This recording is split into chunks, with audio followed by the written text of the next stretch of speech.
Assalamualaikum warahmatullahi wabarakatuh. Kembali lagi bersama saya Dr. Yanti, peserta Latsar CPNS tahun 2022. Pada podcast kali ini saya telah kedatangan salah satu narasumber yang merupakan tenaga kesehatan di Puskesmas Tapalang. Beliau berprofesi sebagai bidan, bekerja di Puskesmas Tapalang itu sudah hampir lebih dari 5 tahun. Saya perkenalkan, sebelumnya beliau adalah Bidan Erni AMD Cap yang merupakan salah satu bidan senior di Puskesmas Tapalang. Jadi pada podcast kali ini kita akan meminta tanggapan atau contoh dari Bidan Erni, apa contoh isu kontemporer atau isu strategis yang beliau sering dengar atau mungkin beliau khawatirkan akhir-akhir ini. Kepada Ibu Bidan Erni, saya persilahkan waktu dan tempat. Pemerintah kini tengah merencanakan vaksin COVID-19 booster kedua atau dosis keempat.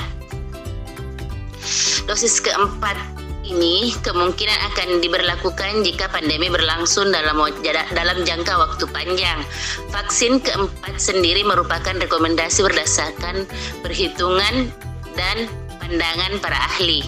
Meski begitu, program booster kedua atau vaksin keempat ini baru akan diberlakukan setelah mendapatkan arahan dari Komite Penasihat Ahli Imunisasi Nasional. Hal ini sendiri pemerintah harusnya menghimbau masyarakat segera menyelesaikan vaksin dosis ketiga untuk meningkatkan antibodi di tengah gelombang baru Omikron.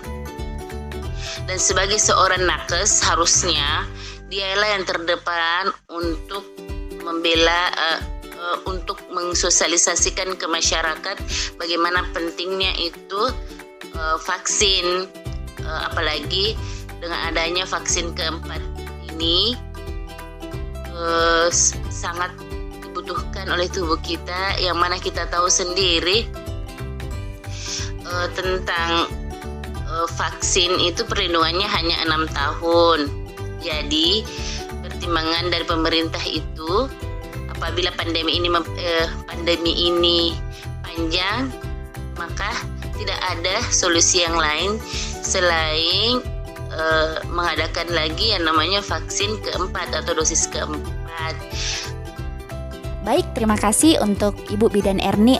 Wah, masalah yang diangkat ternyata terkait pemberian vaksinasi COVID keempat atau vaksin booster yang memang dikhususkan untuk nakes. Jadi memang ini menjadi momok atau kekhawatiran beberapa tenaga kesehatan. Jadi kita selaku tenaga kesehatan yang seharusnya mendapatkan perlindungan karena kita paling rentan yang terkena bersentuhan langsung dengan pasien-pasien yang terjangkit COVID, maka upaya pemerintah itu untuk menanggulanginya adalah dengan memberikan kita vaksinasi sebagai pertahanan tubuhnya kita.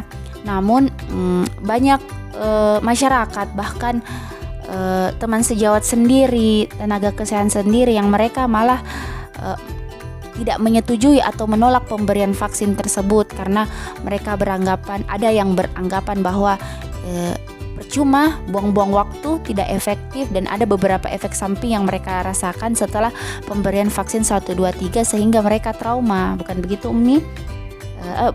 Bukan begitu, Bidan?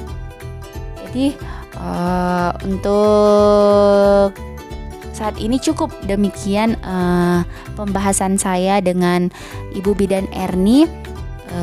Untuk waktu dan kesempatannya saya ucapkan banyak terima kasih. Assalamualaikum warahmatullahi wabarakatuh.